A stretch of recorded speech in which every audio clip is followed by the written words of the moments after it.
Good morning, everyone. How are you doing today? Keynote ran a little bit long, so we're getting started late, but should be good for time. So let's get started. Who am I? I'm Ian Plosker. I'm the CTO and co-founder of Orchestra.io. Before Orchestrate, I actually worked for Basho, helping to build and sell React, but now I started a company with a couple of other gentlemen called Orchestra.io, and Orchestra.io we'll talk about a little bit later, but it's a service that basically combines the best of all the NoSQL databases out there and exposes them as a simple HTTP REST-based service so that there is zero software to install. It takes all of the effort out of storing and querying data. So yeah, our goal is to make storing and querying data so easy you don't need databases. It sounds like a lofty goal, but it's certainly possible. So what I want to talk about today is talk a little bit about why software becomes complex, how to counteract that complexity in software, talk a bit about the database ecosystem, and how the database ecosystem has moved from kind of a place of simplicity, at least in terms of simplicity in choice. There was only one choice, and now there's lots of choices, and how that complicates things, and on top of that, how the implied architecture is necessary to run modern databases adds complexity, and how we can look at ways with software to overcome that sort of complexity.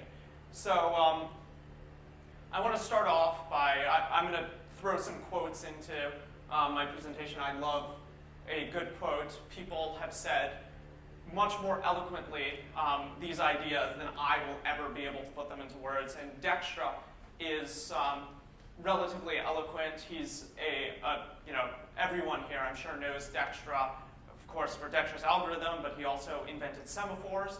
And he was a proponent of structured programming, which is really interesting because we all do structured programming. Before Dijkstra really advocated for structured programming, it was a complete mess. People were writing a lot of things still in assembly languages or in unstructured programming languages with tons of go-to statements. He was really the first person to talk about go-to hell. So anyway, I just love this quote. Simplicity is a great virtue, but it requires hard work to achieve it and education to appreciate it. And to make matters worse, complexity sells better. I think this is really interesting quote. He gave this in a keynote speech he gave at the University of Texas, I think sometime in the 1970s. And it's still relevant today. We see complexity selling better in enterprise software all the time. In fact, we see certain companies that actually think complexity is how value is added, or at least how they can encourage the next sale. They don't actually add value to the actual abilities of their applications. They just add complexity, whether it's interface complexity or functional complexity. At the same time, as developers, we very much fetishize complexity. So this image is of a Rube Goldberg machine, and I hope everyone's familiar with Rube Goldberg machines. But the essential idea of a Rube Goldberg machine is that you obfuscate a very simple task through a very complex device. And the reality is, a lot of our software reflects Rube Goldberg machines. We build these things, and we don't quite understand exactly how all the connections work, but we're amazed that it does some simple thing like retrieve our data. So I'm going to throw another Dijkstra quote out there just because I can't help myself. Many a programmer derives a major part of his professional excitement from not quite understanding what he's doing, from the daring risks he takes, and from the struggle to find the bugs he should not have introduced in the first place. Basically, what Dijkstra is saying is that very often we write a piece of code and we're just so excited that it works that we ignore the fact that we don't understand why it works or how it works or how we can improve it. And a lot of code that goes into production is simply the first pass of code that works. So we find ourselves with these Rube Goldberg machines. It's interesting, I'm not going to read this other quote I have here, but Nicholas Wirth, the inventor of Pascal, who was actually an antagonist of Dijkstra. In fact, Pascal could be argued to be the opposite of a structured programming language, seemed to identify exactly the same process happening in software, which is that, that people write incomprehensible code very often, and not just that, sometimes people revel in admiration of their really complex code. This is a SQL statement that someone wrote a blog post on. This is not a ORM-generated SQL statement. Someone actually wrote this piece of code and expected other people to have some idea what it does. From what I can tell, when I've taken a look at it, it does something, it has something to do with property taxes. I'm not sure where and how it's calculating them, but some data is stored in a SQL table, and they're calculating property taxes in a SQL statement that is completely incomprehensible. Some guy got his rocks off over this query, and I've probably done the same over equally complicated, convoluted code. So that's, complexity in software is driven by two things, by vendors thinking that they add value from complexity and from our fetishization of complexity. So I want to shift gears a little bit and just talk about a quiet revolution that's in progress in software. And it's been going on for almost 20 years now.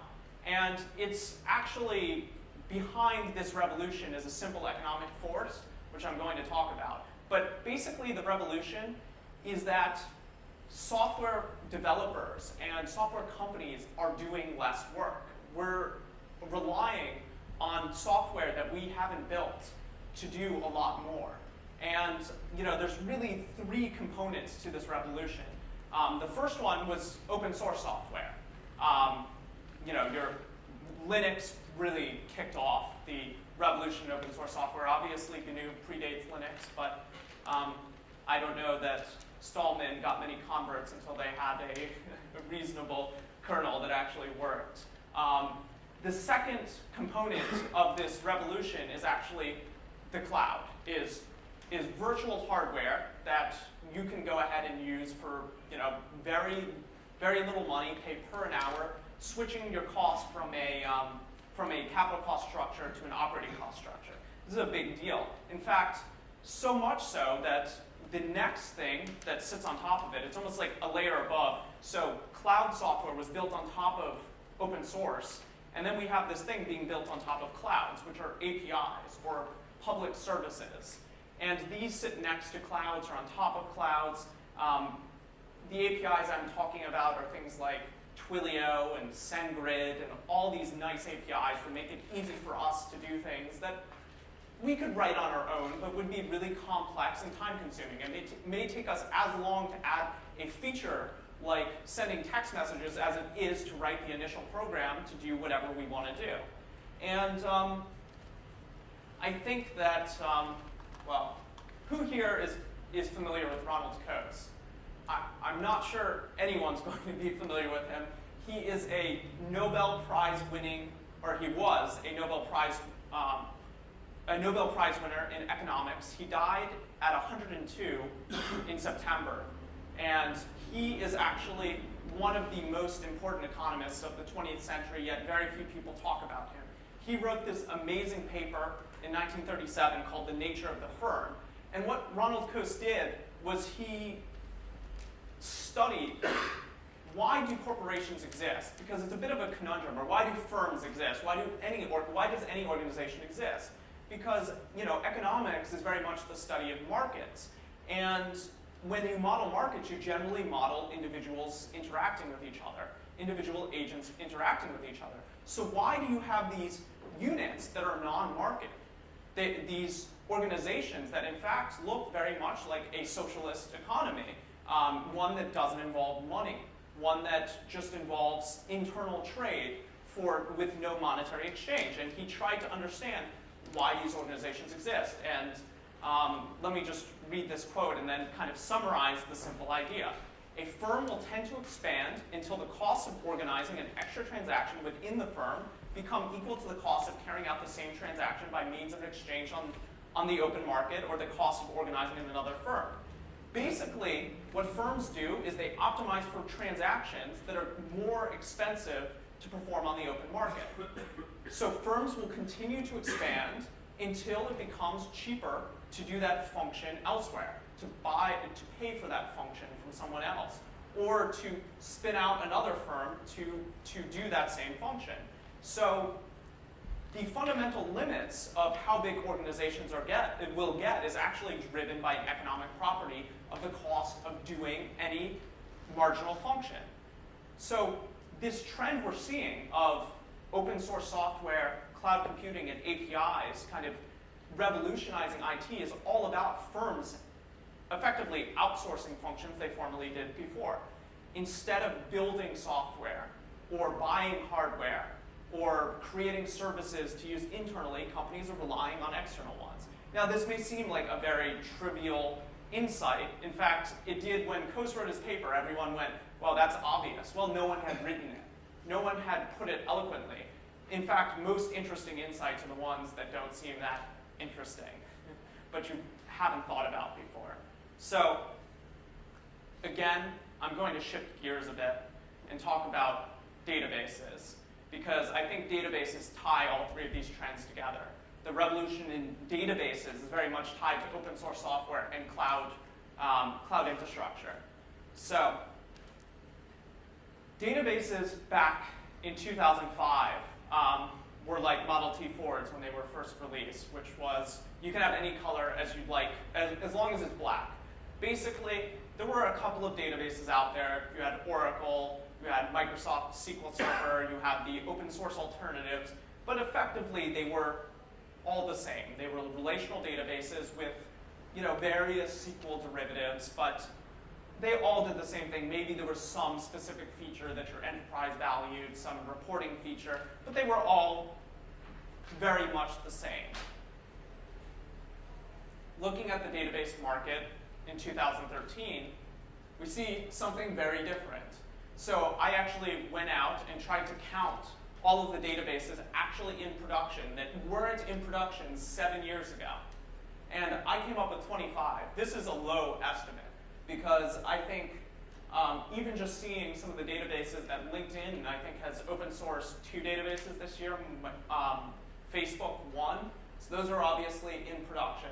But 25 databases in production that didn't even exist. Not a single line of code was written for 7 years ago. Yes? Sorry, Amnesia. It's been there for like 20 years. Okay. Or more. And MarkLogic is actually a bit older than 7 years. So, okay. Amnesia, Memcache, Berkeley DB, yeah. I think actually if you read these squares, not all 25 of them. Actually, I would say that, well, Amnesia has been in production for more than 7 years. Berkeley DB has. The others, mostly not. Anyway, doesn't change the point. I'll substitute Amnesia with something else. So I'm just curious, before we move on and dive a little bit more into these databases, how many people run a NoSQL database, Amnesia included, even though it existed before NoSQL existed as a term?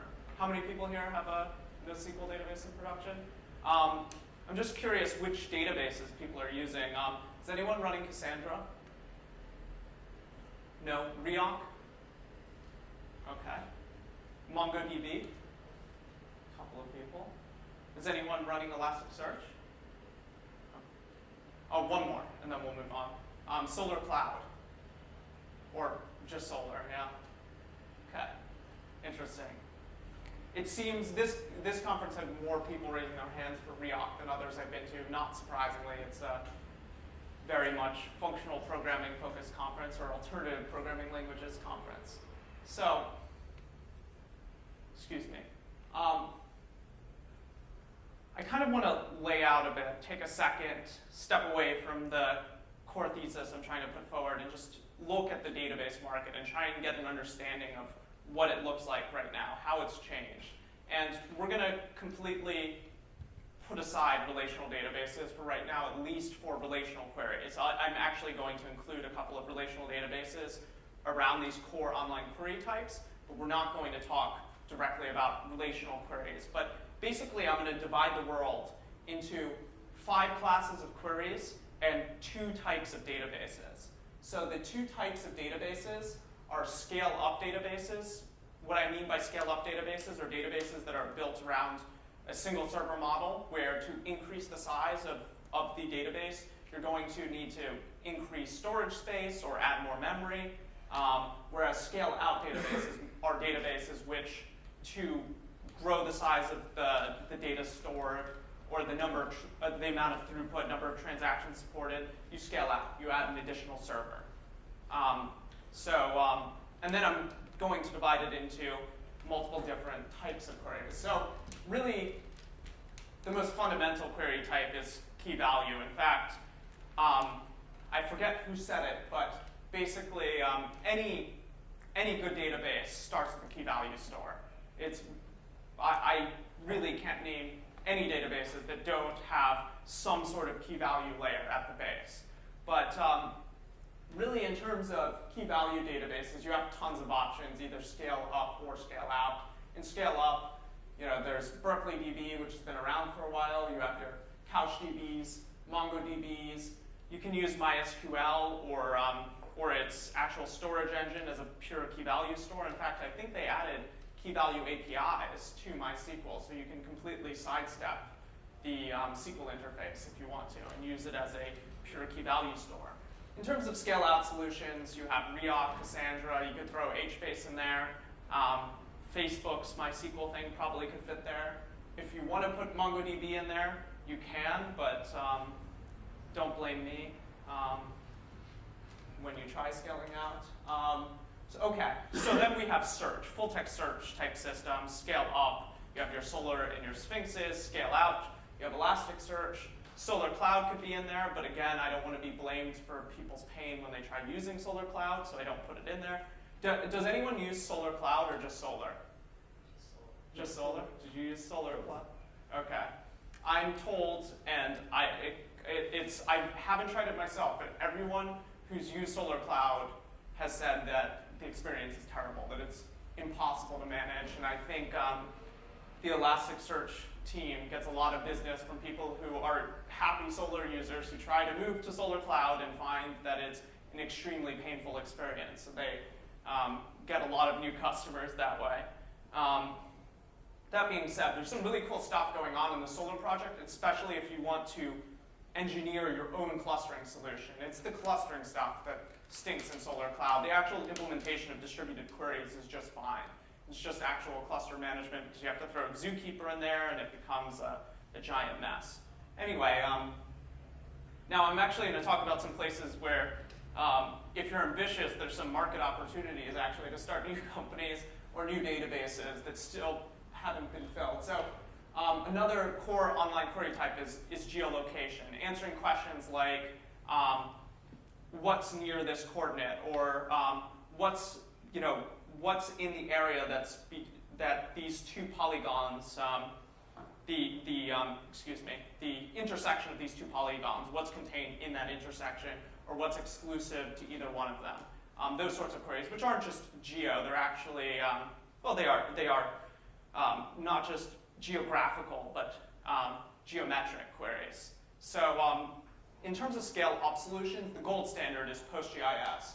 You can use MongoDB, Solr, Elasticsearch for these geo queries, but they're incredibly limited compared to PostGIS. You can effectively ask the question of what's near this point with MongoDB or Solr, which is the simplest of geo queries. In fact, I think that there's sort of a curve of disillusionment with geo as you dive deeper into it, because you find that those simple queries actually don't answer most of the interesting questions. They're great if you want to build a really simple Foursquare-like thing or a Yelp-like thing, but actually you find very quickly that those queries can't serve things like, okay, here's a point.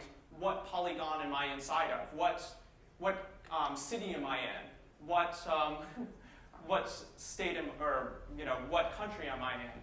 Those questions are actually not very well served by any of the databases except for PostGIS, and as a result, there really isn't a geo solution that scales out very well, that's as full-featured as PostGIS. Just as a note, PostGIS is an extension on PostgreSQL. So then we have our graph databases or relation databases. These are databases that we model relationships using vertexes and directed edges. Neo4j is a really great database. If you're okay being on a single server, it can do a lot of things very quickly because the entire data set's in memory, but that's the exact limitation of Neo4j. It's because everything's in memory. It's really fast and you can do cool queries, but if you want to, if you have a large data set, you're going to need to build some scale-out solution yourself. There's an interesting library called Titan that I put in the scale-out section that sits on top of Cassandra or HBase and allows you to scale out graph databases. The issue with Titan is I don't know anyone running it in production, so I don't know that I would recommend that anyone run it for production use cases. The other side is that Titan solves one class of graph problems, whereas if you're used to Neo4j, because it's in memory, can kind of get away with solving both classes of graph questions, both the local graph search, meaning, here's a vertex, tell me what's within, 3 degrees, 3 steps outward of this, or, simple local graph queries. Really needs one type of graph database, whereas if you're trying to ask questions like what's the shortest path between these two vertexes, that's a whole different type of database. And if you're interested in why those are different and why that's really complicated when it comes to scale-out databases, I'll be happy to talk with you afterwards. It's a really interesting problem. If someone wants to take it on, there's a lot of money in that space because the Neo guys don't seem to be interested in either half of that scale-out thing. I think simply because they've engineered their database to be the be-all of graph, but you can't do that once you want to scale out. You have to focus on one class of problems. So the last type I'm going to talk about are sort of time series databases or time-oriented databases. Obviously, you can use MySQL with your primary key being a timestamp or any relational database, and that works pretty well. B-trees are a reasonable way to model time series, although not the best. Something like HBase or some sort of database that uses LSM trees is probably going to be the best way to model that sort of data because it sort of naturally fits. Your sorted string tables are a really natural fit for time series data. So it took us a long time to get through this slide, and part of what I want to communicate with it is that we've gotten into this situation where, who's heard of the paradox of choice before? The idea of the paradox of choice is that we have a harder time making decisions when we have more choice. More choice makes it very, very difficult for us to decide what the best thing is. So choice has brought complexity. In fact, it's not only that choice has brought complexity, it's that users' expectations or customers' expectations of what applications should do have changed, and a lot of that's been driven by mobile phones and by multi-platform applications. So we see data architectures like clouds that has 4 databases. If you're not familiar with Cloud is a silly application that tells you how good you are at using Twitter, basically, and Facebook. So, but they're using 4 databases, not even including all of the Hadoop batch stuff they do to give you your cloud score, just for their real-time queries. And as a result, they have a pretty complicated architecture. Imager is a service for serving lolcats, and it has arguably 5 or 6 databases. They have some strange extension to HA proxy that does caching, so I've included it, but if really it's 5 databases. But they have 5 databases for serving images, literally just images, lots and lots of lolcats. So 5 databases for a very simple service. And they've taken it upon themselves to own this architecture, to own this complexity. So I want to talk a little bit about the idea of distributing complexity, who owns complexity. And I have a quote that I think is really relevant. It's from a blog post that I have a link to at the end of the presentation. So here it goes. Making something simpler is often a case of relocating complexity rather than eliminating it from the user-technology relationship. For example, from the driver's perspective, a manual shift transmission is more complex than an automatic transmission. But from an overall systems perspective, the automatic transmission is equally or even more complex.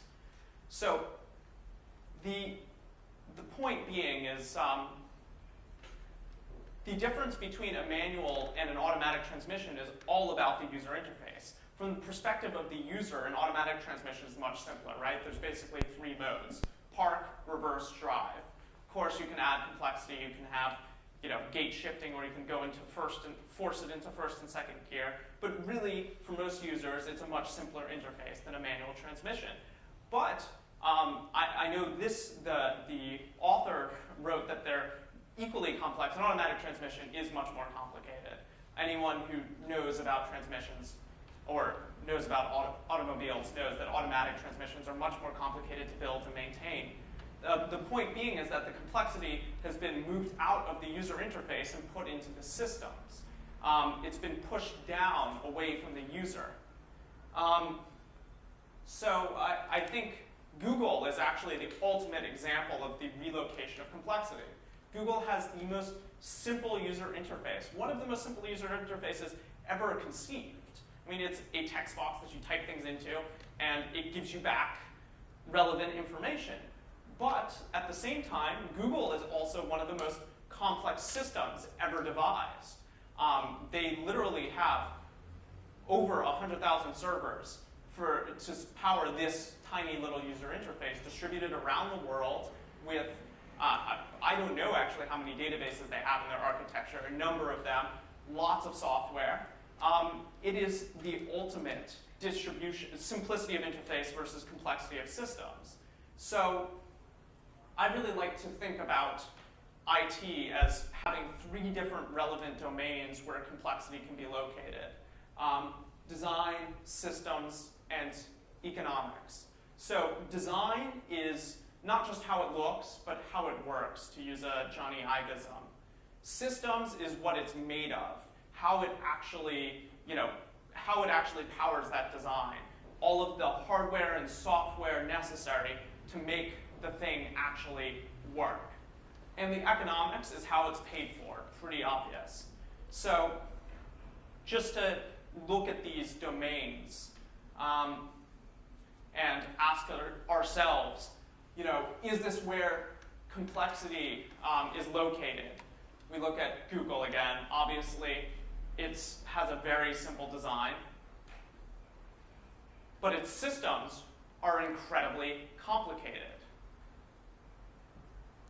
Now, the question is, how does economics fit into this? Generally, when you're thinking about IT, what you want is high degrees of alignment between these domains. So for Google, they actually have a high degree of alignment between design and systems. They have a simple design powered by very complex systems that tie into one another very elegantly. But their economics are completely misaligned with what they're building because their economics are based around advertising revenue. I mean, they have some alignment. They're serving advertisements in search results. But if you look at a company like Amazon, let's specifically look at the case of AWS. AWS has a relatively simple design, very complex systems, and then its economics are all driven by economies of scale that they get from those systems themselves. They actually get to perform a bit of arbitrage in pricing. They can deliver to you virtual machines cheaper than you could actually pay for those physical machines and maintain them yourselves. And that's because they have a high degree alignment between all of those domains. If you look at Twitter, for example, they have one of the lowest degrees of alignment between all these spheres. They have a user interface that's relatively simple. It works very simply, but the systems alignment is actually pretty poor in Twitter's case. They have underinvested in systems, which is why they had whale tails for the first 5 years of their existence. So what's interesting now, what we do want to look at is how do we leverage systems from the design? from a design perspective? Where does that overlap? And that is where APIs or services come in. That APIs are how we expose our systems to that design element, to that functional user interface element. In terms of how you expose the economics to the systems or where that overlap comes in, I actually kind of mentioned it with Amazon. It's actually in economies of scale generally. Economies of scale or economies of scope. There are, certain systems that are actually more effectively built at much larger scale, and cloud computing is driven by exactly that fact. So APIs give us something that's that I like to call leverage. So the concept of leverage is simply when a complex system has a simple interface. It allows us to leverage that complex system very easily. So here's a quote from that same blog post that I mentioned before that talks about relocating complexity. And just as a note, the blog post is called The Complexity of Simplicity by Chris Jordan. You can Google for it, and the link is in the notes. Good simplicity is complexity disguised, not complexity denied. Simple idea is that, like we said, complexity can be relocated, but then you need to give yourself some way to leverage that complexity. So let's talk a little bit about some APIs, these fulcrums that give us this leverage. So who here is familiar with Twilio?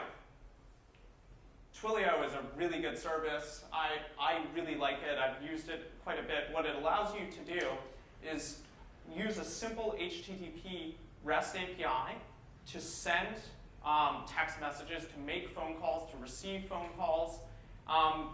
It's a really, really nice API. Now, should you build a system to interact with telephony systems, you would be building a very, very complex system. But what Twilio does is they give you leverage. They give you this nice API that's simple. I mean, sending a text message is as simple as making a single HTTP request. The same goes for a telephone call. So I don't know anyone's worked on this. It's London. We're in London, so probably someone in the room has worked on payment processing or in finance. But I have no clue how payment processing works, and I don't want to know. This graph or this chart is supposed to represent something about it. But what's really great is we have APIs that allow us to leverage this really complex system so that we don't need to integrate with this complex, hellish nightmare. We have PayPal, Stripe, Square, which allows us to simply have an interface that pass in a credit card number, in the case of Stripe, over a REST API, and the security code name on the card, and how much we want to bill someone, and you're done. That's it. It's that simple. You don't even need to worry about what's going on the back end. SendGrid is very similar to Twilio, but it's focused on email. I'm sure a number of us here have worked on sending and receiving emails and software. It's actually a really complex problem. It seems really simple on the surface, but sending emails is not all that simple. So now we get to the service that I work on, which is Orchestrate. And I don't know why that animated GIF is animating so poorly. What Orchestrate does is it gives you leverage over complex database systems. It says, don't worry about the database, just worry about the query. So you have a nice simple interface, Lucene queries, and you get to leverage this whole complex system. I mean, if you were to build, let's say, this is actually a graph of a large-scale Elasticsearch cluster. The idea being that just in this chart, they're suggesting that you have, 20 storage nodes, 4 master nodes, 3 load balancers, and this doesn't even have log aggregation or metrics. I mean, to really maintain a good large-scale search cluster, you're talking about 30 servers according to them here. I mean, you could cut down on the storage node. Point being, you're still in the order of 20 servers. It's a lot of complexity to own. That's a lot of different moving parts. It's starting to get a bit Rube Goldberg-esque. Again, something like cloud could very much get rid of these 4 databases and instead just focus on an API, on a point of leverage. So how long do we have? I'm guessing about 8 minutes or so. 8 minutes, okay.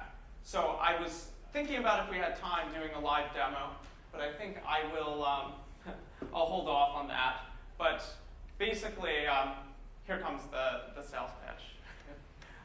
Orchestrate.io is an HTTP REST service that unifies the 5 most common query types, which we talked about before. When we started this company, when we started Orchestrate.io, we actually spent about 2 months analyzing for investors what really were the query types that were common, what sort of databases most large-scale web services and websites were using. And we got it narrowed down to actually 6 query types. So the one I'm not including is relational or SQL queries, but key value, full text search, graph, time-ordered events, and geolocation. That's what Orchestrate is composed of. You know what? I think we have a couple minutes to do a live demo. I just want to show you just how simple storing and querying data can be. So give me 1 second just to switch on display mirroring. And then we will go. All right. All right, so this is the Orchestrate.io dashboard. Let's log in. We use Mozilla Persona for auth because we love services. I don't know, has anyone written user registration? Sorry, I have no idea what my password is. So there we go, all logged in. So this is the Orchestrate.io dashboard. And basically, our goal at Orchestrate is to make it so that from going to sign up, which is actually the service is in public beta, so if you go to our website and register, you'll get an invite the same day.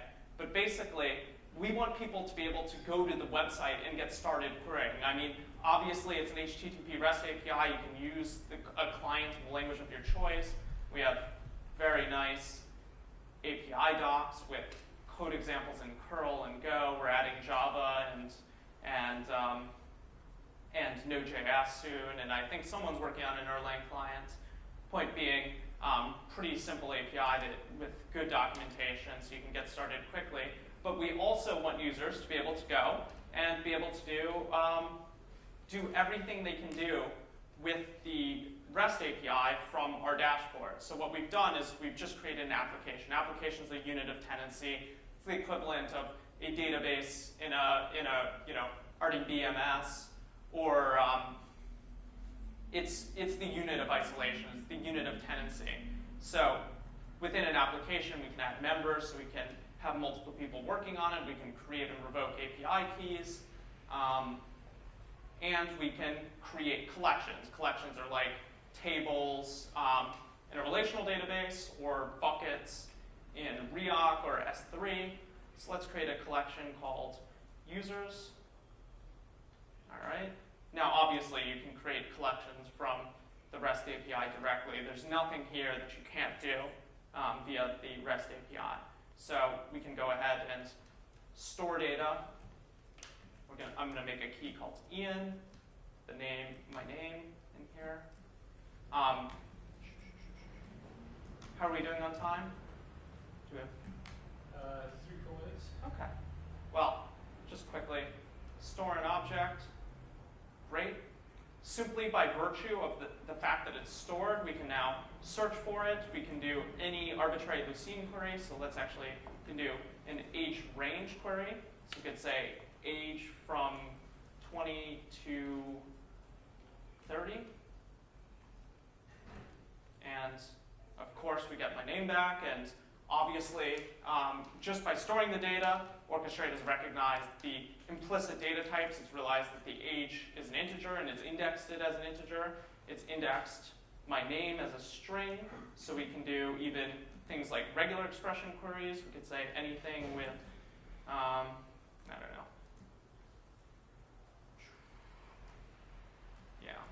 do something.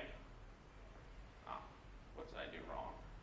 Oh, I should do period plus. It should hit. Okay, I'm doing something wrong. Period plus. Isn't it case sensitive? That's a good question. I don't believe it is, but maybe it is. Well, point is, we could do normal Lucene queries like that. Works. You know what? I realize what the problem is. I don't want to get into it, but right now it's simple, but it's not worth it. We only have a couple minutes, and I do want to answer questions. See if we can answer one question. So that's orchestrate. You can see we have events and graph as well. If you do want to take a look at it, I can give whoever is interested a demo out in the main hall, or you can sign up, and it's pretty easy to get started with. Yep. I want to add a note, but it's not a question, so I don't know if it makes sense. Sure. It's a comment. I see that. Hello. What's missing from your whole idea actually is that everything you mentioned makes sense. For example, I don't want to see the complexity on payment systems and all that stuff, but usually inside the company you get to a point that every single bit of efficiency that you can gather, and it can be economical efficiency, actually matters. So if PayPal or Stripe takes 3 or 4% of the transaction, you may want to go down to 0.1%. Yeah, that's true, but really, so one of the things I didn't pose is you actually have to ask yourself, where does my organization derive value? And if it is in that part, if that's where you're going to focus, if that's where your margin is going to come from, then yeah, absolutely, you may want to focus on building it yourself. But in most cases, where your focus, where additional margin is created is by improving your relationship with your users. It's not simply by exploiting the back end. I agree, at some point, once you've exhausted, at some point, but most companies don't reach it. And in fact, if you look at most organizations, they're incredibly dysfunctional, and they have huge efficiencies that could be gained simply by better organization. So there's lots of, I totally agree. You can get additional margin from saving money. I mean, AWS can get too expensive. In fact, if you have economies of scale, building your own cloud can actually be cheaper, or buying your own servers. So, agreed. But just basically, maybe just until you get into that phase, that will help you. So basically what I'm saying here is that if basically before you get to that point, it's better to get started and to get into the, go to market, you get into your market, you get users, and then you get into this efficiency problem, and then you will search for. On top of it, if you went to I have some experience with this. In fact, if anyone wants to talk about this, I can help you with it as well, is if you went to a VC today, and a venture capitalist, and said, I'm starting a company, I need $2 million, and we're going to hire engineers and buy servers, they would say, well, I'm sorry, we're not giving you money to buy servers. We don't want companies that are going to have their seed financing on capital costs and going out and buying servers. So you will literally have a hard time getting investment from traditional venture capitalists if you are actually buying servers or building payment processing systems. So yeah, I totally agree with you. You should focus on solving your user problem initially. We have time for one more question. I think we can. You haven't talked about it, but what's your plans with your economic model? I mean, how are you planning to charge for this? Okay, so I have a follow-up question, which is, do you plan any form of kind of private cloud, sort of selling software rather than just selling a service out in the public cloud? great questions. First question, we will go public in late January. The pricing model should be about what we're going to do is sell units of 1 million queries, gets, puts, deletes, whatever you want. Units of 1 million queries will be about $10. So just as a note, 1 op per second for an entire month is about 2.5 million queries. Most applications fall into that range of 1 op per second. I know it sounds like nothing. There's very few applications that actually average 1,000 ops per second. And even when you get into 1,000 ops per second, you're not talking about an insane amount of money, especially if you're talking about a supported database contract. You're getting into the 20K range very quickly to do thousands of ops per second. In terms of private cloud, we do intend to have some sort of private cloud solution, but we don't intend Orchestrate ever to be a single tenant solution. We would sell it into a private cloud. Let's say if you're Barclays or something like that, and you're building a private cloud, and you need a database subsystem to sit next to it. Because right now, one of the big problems with the private clouds that I see out there is they're literally running databases on top of virtual machines on those clouds. And it's not a solution that's going to work on general purpose clouds. Amazon's very focused on providing instance types that work for databases. Most clouds out there are not. And so I think a lot of private clouds are looking for something that they can put on the side and say, here's a API for data storage. So in that case, we would be interested, but not, we're not going to sell this like box software, basically. So really appreciate your time. Great questions. It actually helped me tie up the presentation. So thank you for your time. Hope I kept you entertained at least. Thank you, Ian. Yep.